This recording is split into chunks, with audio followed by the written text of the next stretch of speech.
Hey everyone, before we get into this video, I want to take a second and issue a content warning for certain topics that we are going to be covering in this video, which may be sensitive for you. Obviously, we're going to be talking a lot about beauty standards and self-image, and for some people, including one of our interview guests, that entails things like restricted or disordered eating, unhealthy body manipulations, and overall mental health issues. If these topics, including specific mentions of weight and size, are going to be upsetting for you, we recommend exercising caution in watching this video, and especially in the interviews we did with one of our guests, Autumn.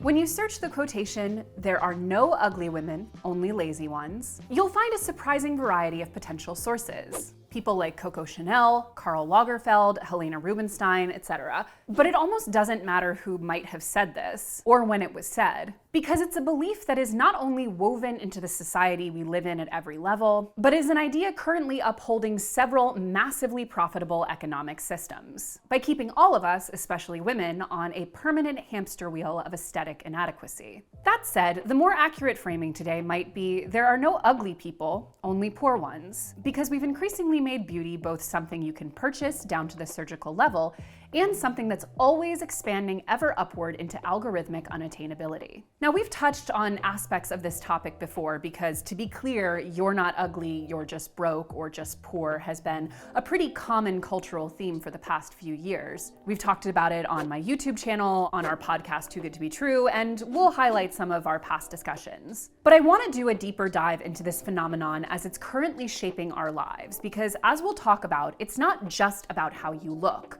It's not just about wearing designer labels or having a symmetrically perfect Instagram face. It's all of the things big and small that subtly shape how we are perceived in the world and what the impacts of that perception are. Especially with almost everyone being so visible through the prism of social media, appearance has almost never mattered more. And wherever there's an invented need, there will always be a profitable solution. I want to put my own cards on the table. This can be a difficult topic to discuss because basically it all boils down to that meme of like a peasant that's like, "I think society should improve somewhat," and the person is like, "Oh, and yet you participate in society, how funny." Or like, "You're critiquing capitalism, but you have an iPhone." It's like very much that energy. So like, I'm a woman, I appear on 4K camera every damn day. I all the time have jump scares on my own home television because one of my videos will pop up on the giant screen and I'll be like, "Oh, not me," confronted with the reality of my own being in my own damn house. Anyway, point being, I'm on camera all the time. I'm definitely more confronted with my physical appearance than I think the average person is. And perhaps as a result, or chicken or an egg scenario, like I participate in a lot of beauty standards. Like I wear makeup, I style my hair, I dress in a way that is, I don't know, I could be theoretically just like walking around in like a promotional t-shirt and sweatpants all day if I wanted to. Like there are definitely beauty standards I engage with. I've gotten things like lasers. I've had masseter Botox. I've gone through all kinds of skin treatments and still have scarring from cystic acne. I had braces very late in teenagerhood, but still I had them. And even though I wasn't very good about wearing my retainer, that's still a beauty enhancement that I benefited from. Point being is that we're gonna discuss a lot of stuff in here, and the idea is never that there's an inherently right or wrong way to engage with this stuff, or a limit to what's acceptable to altering or improving your appearance. This is meant to be a reality check for the upside down world we've sort of found ourselves in when it comes to our beauty standards, especially as they're enhanced by social media. And to expose the fact that for as much as it's a meme, "you're not ugly, you're just poor," is pretty damn accurate. But anyway. Now, I want to make the caveat at the beginning of this video that our beauty standards are heavily shaped by things like racial bias. They vary enormously culture to culture and country to country. And in order to make this video not 17 hours long, we are going to be pretty exclusively focusing on American beauty standards, which, as many of us know, already tend to skew extremely white preferential and gender normative, and are generally one very specific iteration of what beauty is supposed to look like. I would be very curious in the comments if people people want to share some of the more oppressive beauty norms from their own cultures. But one thing that doesn't generally change, both through time and through culture, is that how you look, how you present yourself, how your body and face are made up, have a huge impact on both your economic and class positions, and can also have devastating effects on your earning potential. We'll get into that later. Basically, even if we don't want to admit it, beauty still matters enormously. We're still a very shallow species in a lot of ways. But what has changed is the absolute ubiquity of consumer-based solutions to the problem that you were not born looking like a Kardashian Jenner, even though, for that matter, neither were they. Technology and capitalism have combined to make things like cosmetic procedures more accessible than they've ever been, which in some ways, as we'll get into, means more dangerous than they've ever been. And younger generations especially are seeing this quest for physical perfection as more and more normal and even necessary starting at a shockingly young age. There was a recent article in the Daily Mail of all places breaking down why Gen Z is actually aging differently than millennials. And part of that is due to the premature and unnecessary use of cosmetic treatments like filler or Botox, as well as using intensive skincare that isn't calibrated to their actual skin. And it's not particularly shocking that Gen Z would be more impacted by this stuff, as not only was it more accessible for them, but they also grew up looking at themselves through a filtered reflection. Spoiler alert, your skin doesn't look like that. And with cosmetic procedures, the chasm between aging unproblematically, which is honestly one of my least favorite expressions, because let's be clear, your outer appearance has nothing to do with how good of a person you are, no matter what Disney told you, and aging poorly is often just a question of the kind of work someone can afford. We typically only notice when something goes wrong, and the real economic divide is increasingly between people who can afford to gaslight about beauty versus people who have to wear their changes on their face. And few people have put that better than my friend Ryan on our show Too Good to Be True in the episode all about cheap cosmetic tourism. When you're presented with a healthcare industry that doesn't care about you and an extremely predatory and, if anything, sort of deceptive industry that is targeting such specific insecurities, and you're so driven to fix this problem at any cost, you start looking at other options, and some of those options are hey, this place does discount filler, it's a med spa, this person's a trainee, maybe I'll just get lip injections, to going overseas to Turkey, going to Mexico, going to Thailand, where you will pay for a flight, a hotel, food, and cosmetic surgery as one part of a giant, essentially, vacation package. Wow. You're staying at a resort, or you can go even cheaper if you really want to go really cheap, and you can drive to Tijuana, get your filler at a pharmacy, and drive home same day. And it is a very popular option. Essentially, we live in an era of false accessibility when it comes to beauty. Yes, there are solutions everywhere we look, but many of them are economically out of reach, and the affordable ones can often make us very sick. And even if we were all able to get every procedure we wanted, from braces to facelifts, and yes, there's a whole section on teeth in here, the beauty standards we're seeing driven by social media are becoming so out of reach that even if you were able to achieve it yesterday, you probably won't achieve tomorrow's look.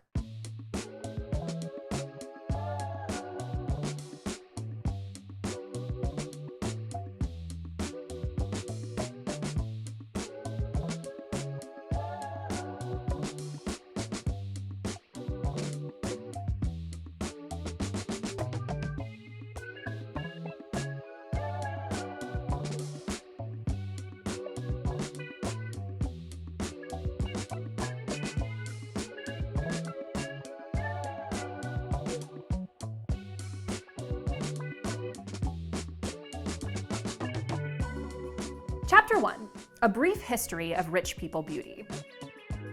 Now, it's important to note where we come from in terms of the beauty standards we're trying to achieve, because although we live in a bit of a dystopian beauty era right now, it is not to say that this is the first time that beauty standards have been placed on people and associated with their economic class. But it is important to note that what is considered beautiful or aspirational changes greatly throughout history. Standards of beauty ebb and flow, and prior to the 20th century, fuller figures were considered beautiful, which was then overtaken by the expectation of tiny waistlines and the beginning of eating eating disorder culture in the mid-20th century, which later gave way to the ultra-thin heroin chic models of the 90s, something that's seeing a bit of a resurgence lately, but we'll get into weight stuff later. And with the advent of the internet, what's considered aspirational changes even more often. One year we're infatuated with the curvy backsides that inspired a booming BBL industry, and the next we see every other celebrity losing a ton of weight on Ozempic. And there is no longer just one ideal body type. As our intro montage alluded to, there are essentially endless flavors of ideal beauty. In terms of body type, that often today falls into the trifecta of the thin ideal, the fit ideal, and the slim thick ideal. See girls, we have options. From an article in The Independent, quote, mainstream media has made strides toward body diversity in advertising, and this may seem like a positive shift away from idealized beauty standards, but according to a study from York University in Toronto, it's creating an even more harmful one. There's many discrepancies as to what constitutes a curvy body, but the majority of the time these mainstream images only depict the type of plus-size body that feels acceptable to them. You can have a big butt and big thighs, but your stomach and your face must be slim. And we'll talk more about the BBL in a later chapter. And no matter which beauty standard we're subscribing to on a given day, so much of what we perceive as the ideal body is not even possible for a lot of people without significant cosmetic or surgical interference. To talk more about what it takes to achieve the body ideals we see among celebrities, influencers, and others who can afford it, we spoke with Dana Omari Harrell, who breaks down celebrity cosmetic work under her Instagram handle, IG Famous by Dana. People seem to think that you can get surgical results by working out or dieting or losing weight. And people think that what you get from working out, dieting, losing weight is the same as surgical results. They are completely, there's very little overlap with what you can do with surgery and what you can do with the gym. The best results, you need both, right? Depending on what you're going for. But there is this idea that why don't you just lose weight? Why don't you just work out in the gym? Then you won't have to have surgery. You can grow your butt. You can make your waist smaller. You can have zero fat on your stomach, but a huge fat butt. Like you can do that if you just go to the gym. But no one thinks that about things like breasts. You know, no one goes, why don't you just get into the gym and then you would just grow breasts? Why don't you just work out and your nose will get smaller? You know, at least they're not that completely unaware of what surgery can do and what, you know, gym and lifestyle can do. So I think that there is a shaming thing around things that they believe can be taken care of, quote, naturally, instead of going to have surgery. And until we get over that, or until people realize that these two things are very different, they work together, but they are very different results, I don't think we're going to be able to have that conversation of you can't just work out to where you suddenly become, you know, a Coke bottle. It's just not going to happen. And to hear a personal narrative of dealing with body image issues and restrictive dieting, including getting and then later regretting plastic surgery, we spoke with Autumn, a 28-year-old living in New York City. If this is a sensitive topic for you, you may want to skip ahead a bit. My history was very much around restriction, very much around counting every single calorie, weighing every single gram of food. That was kind of how I had lived for the better part of 15 years, I would say. And then the pandemic hit and I was still living at home at the time and it was harder and harder to be able to restrict as severely as I had been because everything had been blown out of the water, all of that stuff. And so at that time, I went from major restriction to it had gotten to the point where it was no longer sustainable. My primal urge for needing to fuel my body surely took over. And I, at that point, then binge eating disorder developed for me. And I veered kind of from super restriction to then seeing some various YouTube videos and Instagram posts around fitness culture, around tracking protein and fiber and kind of all of that stuff, and hitting goals in the gym and stuff like that. So on its face, more of a healthy way to live, I guess, because it's not around extreme restriction, it's not around trying to be as thin as possible. It's then kind of morphed into this muscle building and lean aesthetic and all of that stuff. So I guess for me, it morphed from like wanting to be as thin as possible to then seeing this like fit girl aesthetic as the new ideal. And with that comes the like restriction, different than how it previously had been, but very much like around protein and kind of hitting 1 gram of protein per like pound of body weight and stuff like that. So a different type of restriction, I guess. But even as these beauty and body standards shift, what doesn't change is how much our ideals are tied to the ruling class. This article from Dazed Beauty sums up the relationship between beauty standards and wealth quite nicely. Quote, "Throughout history, the beauty standard of any given period has served the ideological interests of the ruling class. During the Renaissance, plump, pale skin was a prized signifier of high social status, while sun-darkened skin became synonymous with lower classes laboring outside. Today, however, that same tanned complexion is desirable, coming as it has in the West to indicate leisure time, holidaying abroad, and the luxury of disposable income." And it should be noted that just like wealth and class itself, which we talk about greatly in last month's video essay, which I'll link in the description, this ideal of what ruling class beauty looks like is heavily impacted by things like race, colonialism, etc. In the West, and here in America in particular, our ruling classes have historically been overwhelmingly white. And therefore, when you talk about beauty standards that aspire to imitate a higher social class, it's almost impossible to do that without aspiring to the race that most makes up that social class. And even at a world scale, beauty standards have often been tied to whiteness thanks to worldwide colonization from majority white Western countries. And this has even continued into the modern era. Quote, "There's a reason that many people still think of an all-American beauty as a thin, blonde, blue-eyed white woman. It wasn't until 1940 that the rules were changed to allow women of color to enter the Miss America pageant. Before that, the official rules stated that the contestants had to be of good health and of the white race." When you look around the world at trends like skin lightening and reshaping features to appear more Western, you can often trace them back to either white ruling classes that had a direct colonial presence in those cultures, or made themselves ubiquitous through things like, for example, America's 100-year media dominance. It's important to remember that one of America's biggest exports in sort of unquantifiable terms is our implicit beauty standards through all of the media we are constantly exporting. We talked in our video essay about rom-coms about the overwhelming whiteness of the genre, which, to be clear, is a problem in basically every movie genre in America. But it's worth noting that that implicit whiteness, and in the case of rom-coms, the implication that only white people deserve to fall in love, doesn't just impact our own country. Our pop culture industry is exported throughout the world, and those subtle and not so subtle racial norms that are constantly being reinforced are exported along with it. And beauty traits that are commonly associated with non-white races become trends. Lip filler, for instance, has been overwhelmingly popularized by celebrities and influencers like Kylie Jenner, even though Black women have long been bullied or ostracized for having naturally fuller lips. Rich people can absorb and even make trendy various traits and trends that people from other classes or races are scorned for. But we'll get into that a little bit more later. The point is, what is considered beautiful has almost always been tied with what is considered rich. And on the flip side, what is considered poor.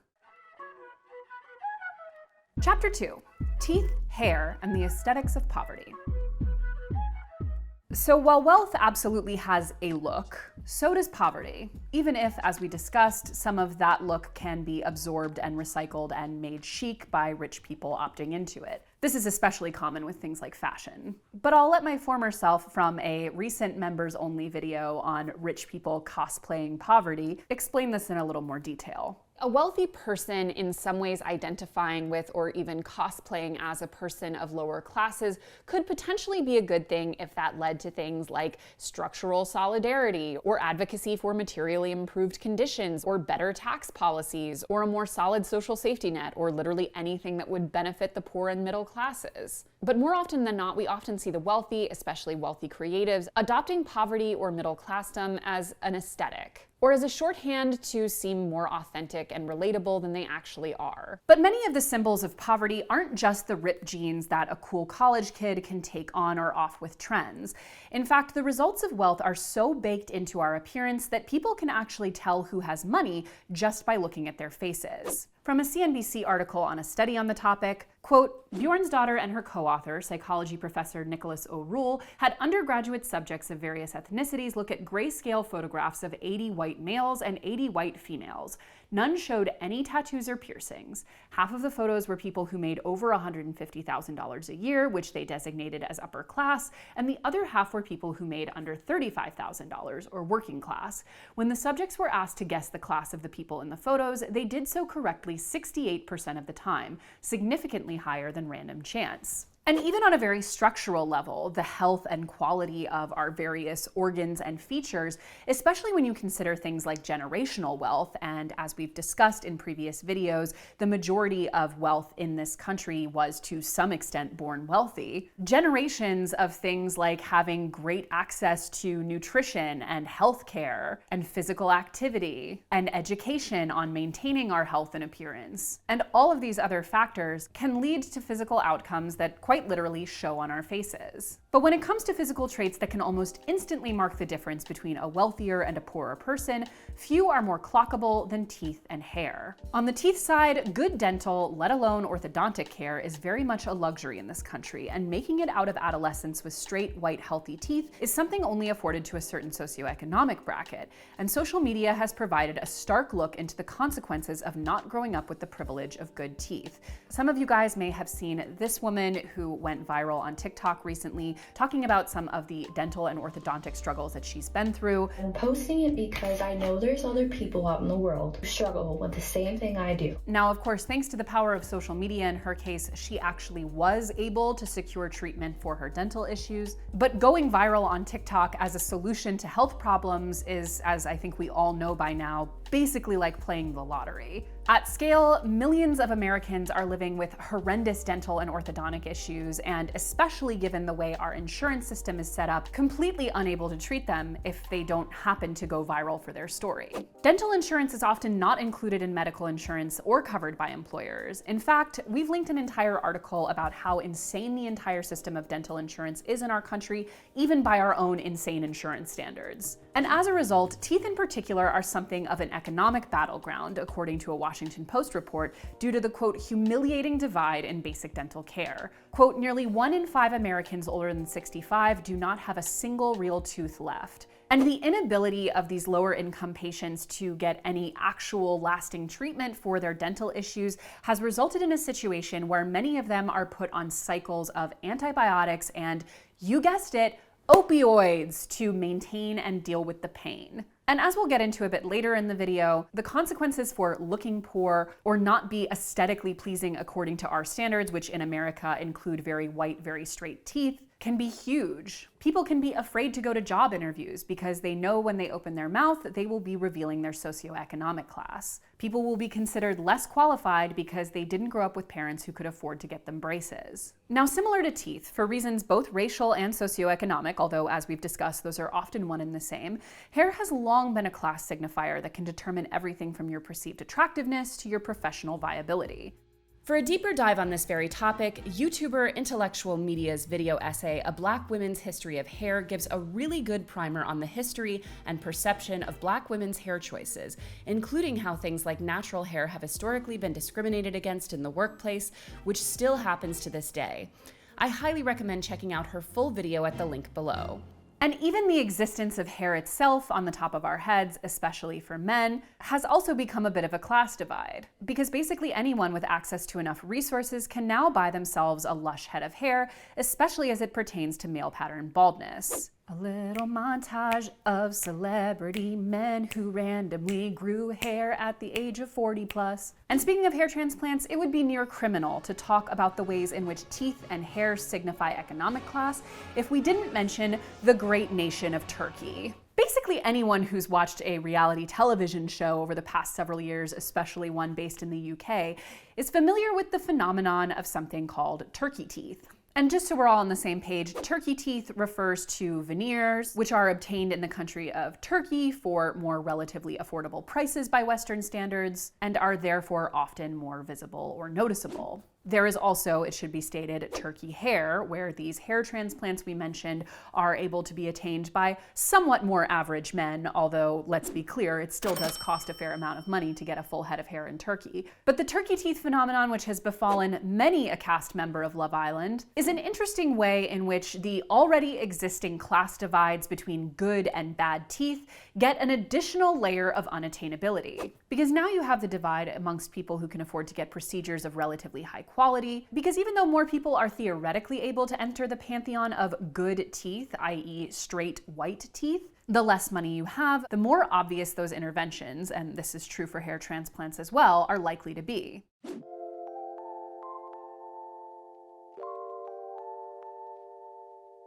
Which brings us to Chapter 3, Trickle-down beautynomics.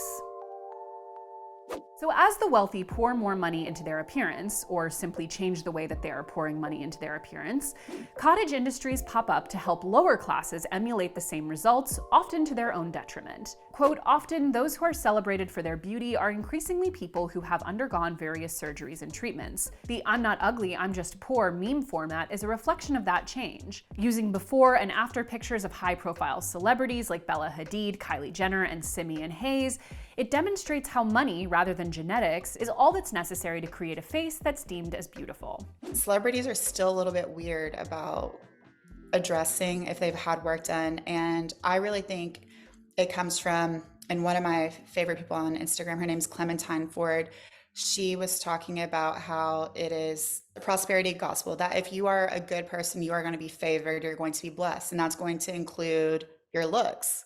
And that also comes down to that if you're more attractive, you're just a better person, a good person.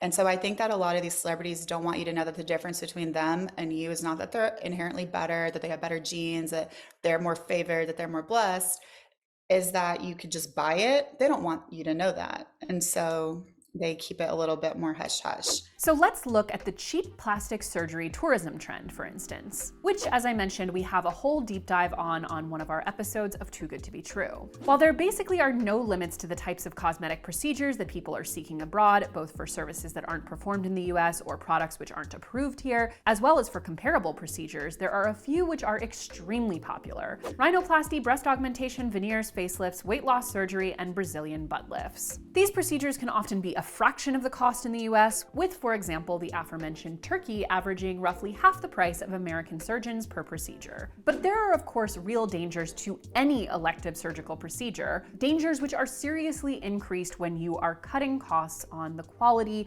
or the health standards of that procedure. And we sat down with an expert to talk about just that. So medical tourism is where you go to another country, usually where the cost of living is cheaper, and that makes the surgeries cheaper. There are some really incredible surgeons overseas. Personally, I would just do it here. But also the way that each country regulates their surgeons and their medical centers is different. It doesn't necessarily mean that they're worse, but some are a little bit more lax. So medical tourism, I'm very hesitant. I think that you can do it well and you can do it safely. If you are planning to do that, I would highly recommend that you get a surgery advisor. One of my favorites is Surgeon Made Curves, for example. She's really, really, really good. She has connections in the DR. She has connections in Colombia, South America, different parts of Mexico.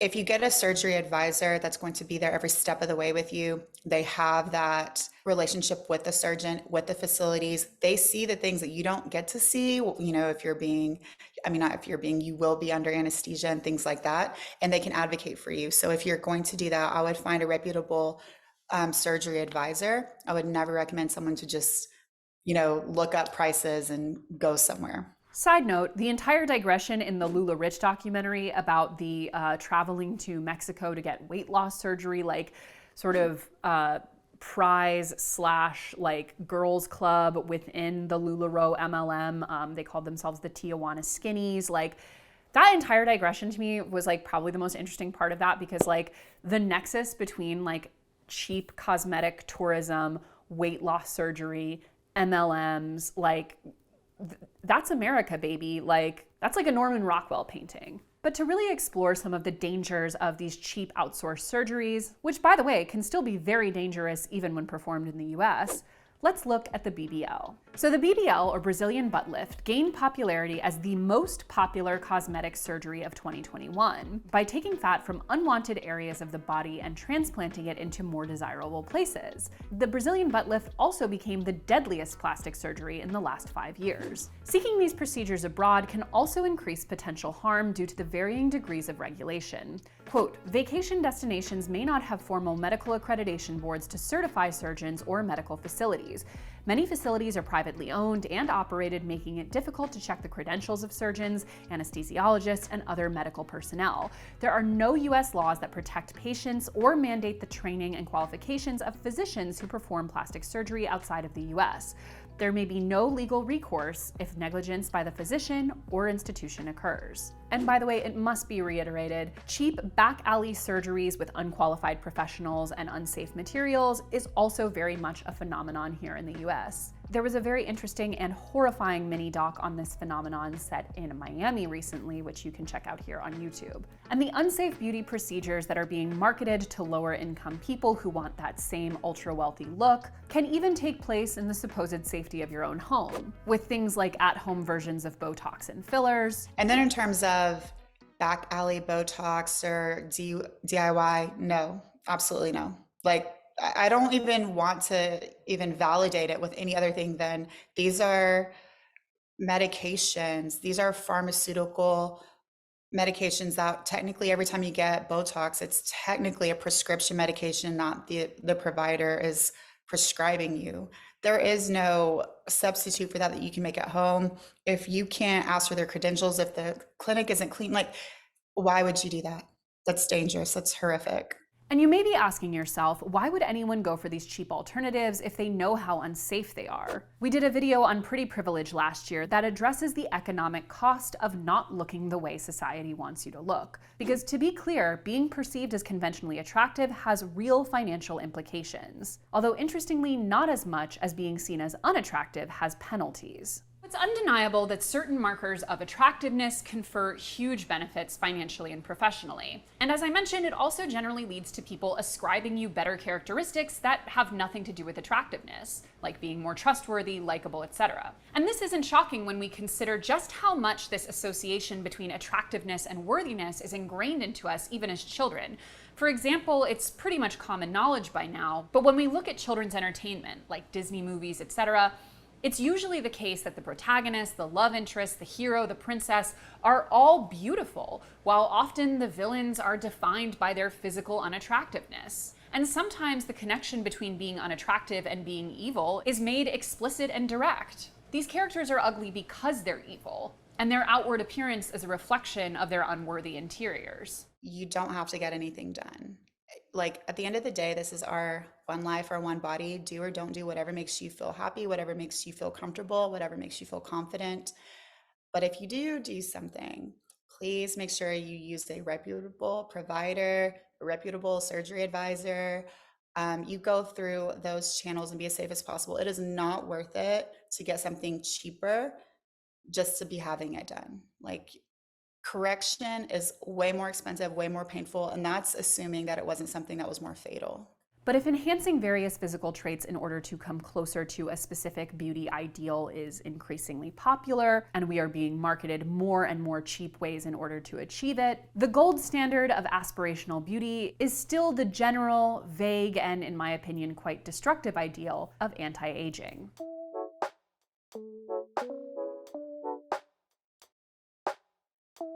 Chapter 4, Anti-Aging, the Real Stealth Wealth. So as I mentioned in the intro, one of the new dividing lines between rich and poor aesthetically isn't just whether or not you have altered your appearance, as often used to be the case, but how many people can tell you've altered your appearance. We've made mention on this channel before of stealth wealth and the recent fixation that younger generations have had with the idea of inconspicuous consumption, of the ultra elite going out of their way to downplay the things that they can afford to put on their body. And I won't go into detail on this, but I will link you to a video we did all about this topic if you want to learn more. The point here, though, is that while this is obviously true of things like wearing a totally unclockable Brunello Cucinelli sweater versus a logoed out Gucci jacket, stealth wealth is actually much more insidious when you consider how often it takes place on people's literal faces.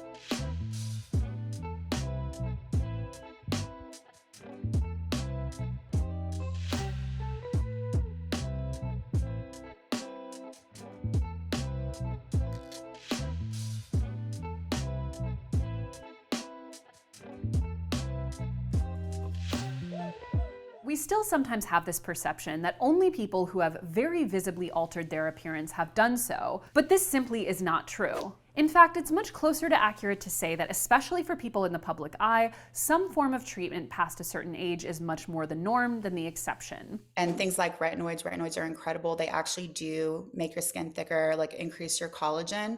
Now, that being said, is all of that going to be the same as getting like, fractional lasers or RF microneedling? No, those do a different thing. At that point, it's just treatments.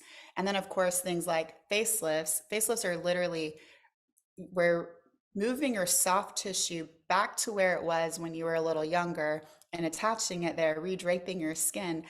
There's no moisturizer in the world. It could be $1,000 moisturizer. It's not going to do that. It's going to give your skin a nice, like plump, like, a good like feel to it, but it's not going to move if your soft tissue has kind of fallen like it happens even in our early 30s. It's not going to move it back up.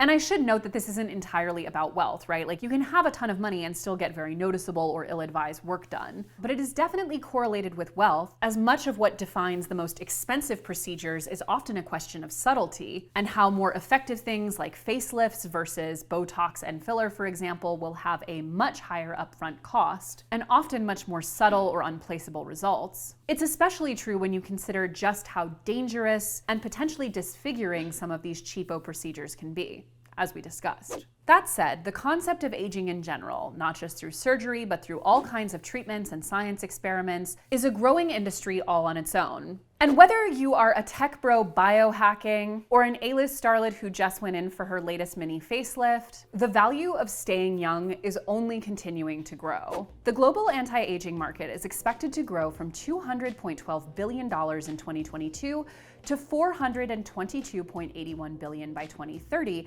at a compound annual growth rate of 8.61%. The growth of the anti-aging market is being driven by a number of factors, including the rising number of people who are willing to pay for maintaining physical aesthetics, the growing geriatric population, and the increasing awareness of anti-aging products and services. In addition, the market is also being boosted by the growing influence of social media, which is raising awareness of anti-aging products and services. That's according to a beautypackaging.com article. And this is just a fun fact, but if you go into that industry article, you'll see a list of the top companies in the sector in terms of projected growth, and it is truly a lol fest of big pharma, cosmetics, and, you guessed it, MLMs. But point being, whether it's through the goopified wellness obsession, or the ultra-mask tech bro biohacking, or the tasteful and often imperceptible procedures that A-list actresses are likely to get before their next big red carpet, there is a very clear trend of the wealthy, those who can afford it on any level basically, optimizing their spending towards looking as plausibly young as possible, while keeping it just subtle enough to pretend they aren't trying. But if we're going to talk about stealth wealth as it pertains to our physical appearance, we cannot not mention Chapter 5, Thinness, the building of a designer body. So when it comes to our physical perception of wealth, few things are more strongly correlated than economic status and body mass. But I should note, not amongst everyone. This is one of the few class and beauty phenomena that's almost exclusively limited to women, but we'll talk about that in a minute. Point being, if you've been consuming media, or in particular social media lately, you've probably been made aware of the fact that, guess what guys? Thin is in again! Fun!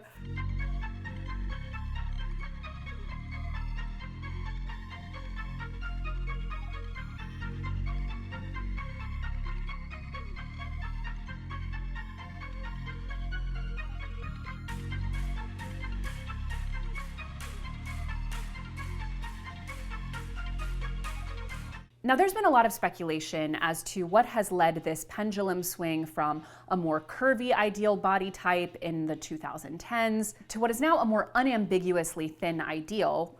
Very few people typify this as much as the journeys that the Kardashian-Jenner bodies have gone through over the past 6 years. But perhaps one of the strongest reasons for this sudden surge in popularity of being not just a healthy body weight, but ultra visibly thin, is the prevalence of these aforementioned GLP-1 drugs, initially intended to help people with type 2 diabetes, but being so widely abused by people who are wealthy enough to afford to use it off-label, where it can easily cost in the 5 figures a year, to go from being just regular person thin to model thin. And there are some who might argue that the increasing availability of thinness would diminish its popularity, and it's worth watching to see how the pendulum swings over the next few years, when it's become much more accessible even for people who've struggled for years to suddenly lose a massive amount of weight in a short span of time. Is there going to be a way to gatekeep the people who are losing it the real way? Probably. But at least for now, this sudden availability of thinness has led to an explosion in its popularity, even beyond the usual ebbs and flows that body ideals tend to take. But as I mentioned, unlike some of the other beauty standards in this video, like having good teeth or a full head of hair or symmetrical features, thinness in particular is a beauty standard that is not exclusively but very heavily geared toward women. But let's jump back in with our guest, who herself underwent a surgery she regrets,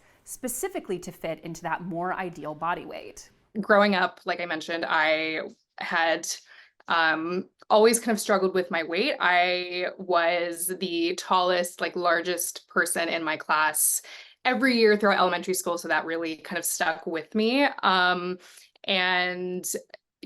early 2000s, the culture around your body is okay the way it is, as we're seeing more now, definitely did not exist. And so I had always been very self-conscious of my body and my weight. I had a breast lift and then skin removal from my stomach area. And when I had this procedure done, I was 23. And so they say that you shouldn't get a tummy tuck until you're done having kids, or you don't want them. And so I was not quite at that point to be able to make a decision there.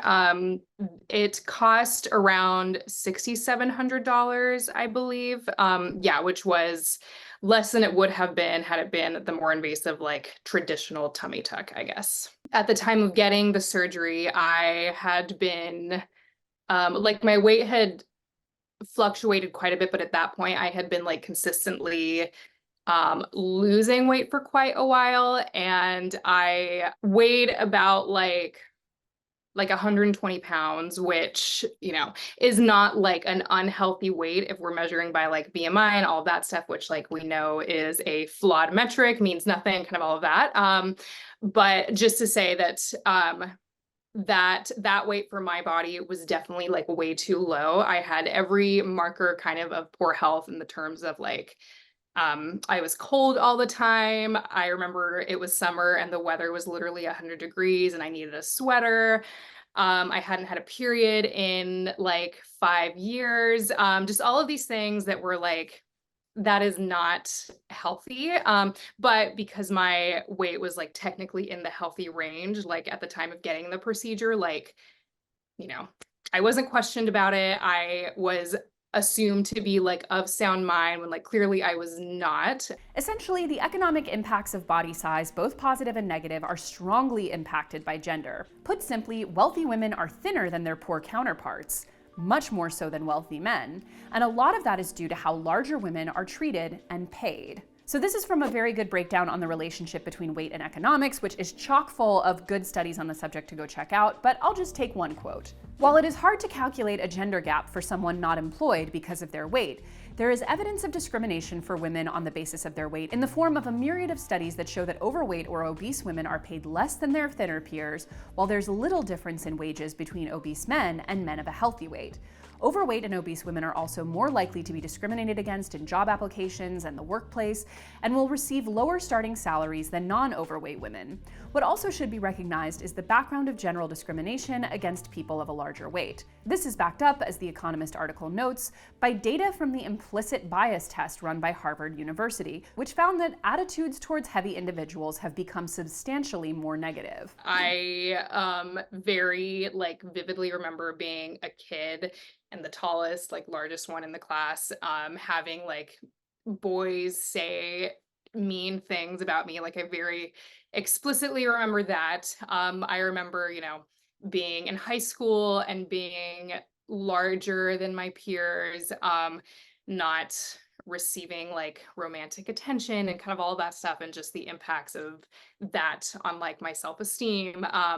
And then, yeah, after I had undergone this weight loss and then the surgery, I think there were a couple of things involved with the surgery too, around I felt better about myself, but looking back, I'm not that it was a false sense of self-confidence, but I feel like it was built on these on this shaky foundation of wanting to be as thin as possible, and then finally achieving that and feeling really good about that.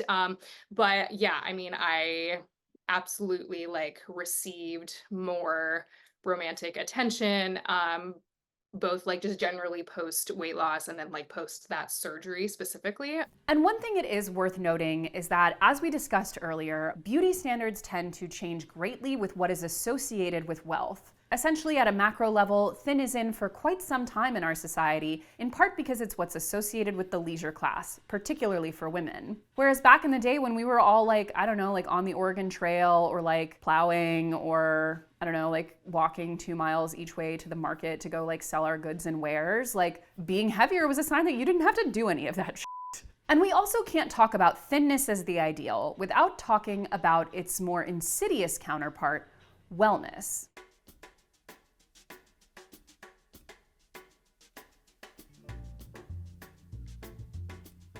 Chapter 6, Wellness and the Skincare Industrial Complex.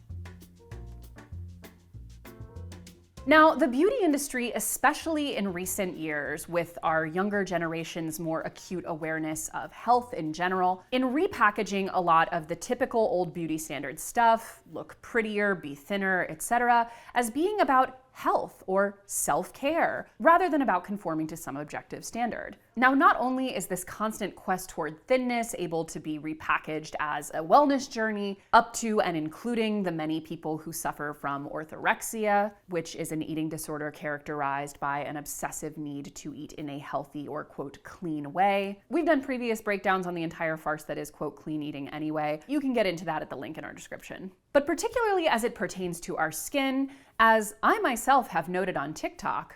So this isn't exactly a conspiracy theory, but I have a strong suspicion that part of the reason the skincare industry is so dominant right now is because it's become less mainstream socially acceptable to talk about people's weight. Don't get me wrong, the diet and weight loss industry is still extremely profitable, but in a lot of mainstream circles, especially those dominated by women, it's less openly acceptable to talk about weight loss as a goal. And we're also more aware that weight is hugely determined by genetics, age, and other factors that are really outside of people's control. And here's the thing, absolutely all of that is also true for skincare. The skin you have is heavily determined by your genetics and the environment you live in and the age of that skin. But yet the cosmetic skincare industry largely exists to teach us that our skin is a result of our diligence and work ethic, and that if we just buy the right products and use them in the right order, we too can have supermodel skin. Anyway, the industry of teaching women to exert an almost compulsive level of control over their bodies in order to show their value is extremely lucrative, and if they can't do it about your weight, they'll do it about your face. Brands are not stupid, and they have shifted the ritualistic and self-discipline aspects of weight management into having perfect skin, and prioritizing even more rigorous beauty standards under the guise of natural beauty, which is often, it should be noted, just a competition for who happens to fit most neatly into our beauty standards by lottery of genetics versus their ability to manipulate their appearance. Now, we talked a lot about this in our 2022 video about celebrity gaslighting around beauty, things like touting drinking water or using specific products without declaring the massive amounts that they're spending on costly procedures like lasers and injectables. But even for us normal people, the entire concept of a skincare routine has gone from something that only a very limited handful of rather obsessive people were doing to something that we're all essentially expected to embrace in adulthood. Again, especially if you're a woman. From one report from Skin Store, quote, "The skincare industry is one of the fastest growing beauty markets in the US. Our research found that Americans are now spending an average of $322.88 every year, with consumers now buying skincare from as early as their teenage years. Americans are forecast to buy skincare for 47 years, totaling an incredible $15,000 on skincare in their lifetime. Not only is there a huge US interest in skincare, they're also willing to invest in it. An estimated $18.7 million is set to be spent by Americans on their skincare regime throughout 2021, with a predicted growth of 5.01% year on year, making them the biggest generator of revenue in the industry." And we constantly see stories and social media posts about celebrities like Jennifer Lopez or Paul Rudd, and how crazy it is that they still look so young. And we hear them, at least the female celebrities, talk about the importance of using such and such product, which I should also note they're often themselves selling or at least financially invested in. And this entire farce of skincare as somehow being a more noble or natural pursuit than other cosmetic alterations like makeup or hair care is made all the more laughable when you realize just how much it is still predicated on selling women's solutions to problems they didn't even know they had. And the huge lack of transparency in the skincare industry in particular, highlighting products and omitting the various medical procedures you've had, is perfectly adapted to selling us stuff. The aforementioned JLo, for example, has her own skincare line, and it would be a lot more difficult for her to sell these items if she had to regularly disclose all of the other procedures that she's able to afford to make her look as youthful as she does. The entire skincare industry, especially as it pertains to the cosmetic and over-the-counter spaces, is predicated on the idea that good skin is not just a thing, but a thing that we can achieve through purchasing the right products and applying them ourselves, ignoring the fact that many common skin conditions are actual illnesses that need actual treatment from an actual doctor and or actual medicine. But the reality is, much like weight, skin is largely a question of genetic lottery. And most of the meaningful differences we can make in our skin quality are going to come from actual medical interventions, be that expensive lasers or prescriptions like Accutane. Which means that, like almost everything else, the question of having good skin, especially in a way that feels effortless, is just another huge divide between the rich and the poor. I think that the most ethical way to, even sell these products, because they do use skincare. Hopefully it's the skincare that they're advertising, but they do use skincare.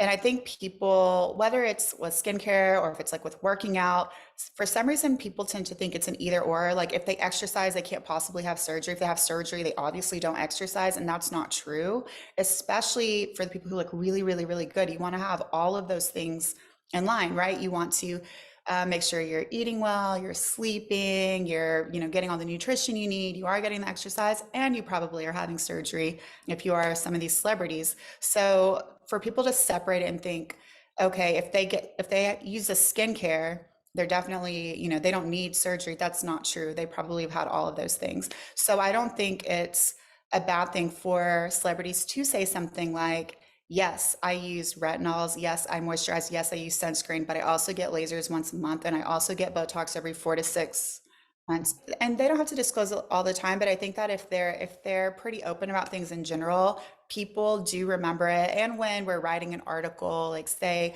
oh, Jennifer Lopez looks so good at 50. She has been open about her facelift. She has been open about whatever, which she has not. Let's pretend. But then on top of that, she also uses this olive oil skincare line that she loves so much. And you can take parts of what she does, or if you have the access and the resource, you do all of it. At that point, I feel like you can then make a better choice and a better decision, knowing this is what it takes for those results. Now, if you want to, mince and parse, like which parts you want to take, great.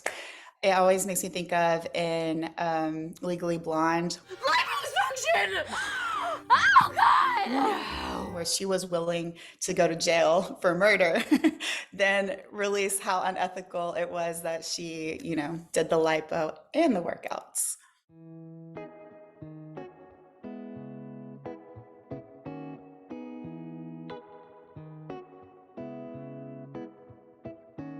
Beauty has always been a status symbol and likely always will be. Not only are we predisposed to like pretty faces, we're also social creatures that fold under pressure and want to appeal to the people around us.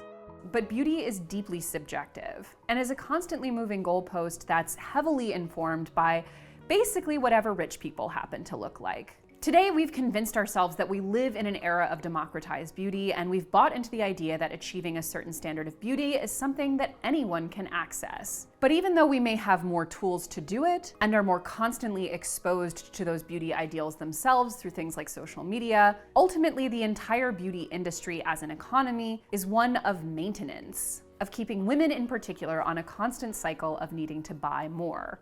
And this is just another way that capitalism preys on our vulnerabilities. As we've discussed, it's not wrong that the way we look has a huge impact on our earning potential. The way we'll move through the world economically, professionally, personally is going to be greatly impacted by how we look and, perhaps more accurately, how others perceive us. And with the screens we look into constantly selling us a more and more unrealistic picture of what we should actually look like, the spiral of beauty consumption towards an unattainable standard is only likely to increase. But as we navigate this system where we have very few good choices and are always going to have to compromise to some extent, it's important to always check in with ourselves about where a lot of these beauty standards are coming from, how much of our motivation is internal versus external, the way we feel about ourselves versus the way others feel about us, and what beauty and style choices actually have value for us. I lived this like gym girl lifestyle, and I still like to lift weights. I like to go to the gym and do all of that stuff, but like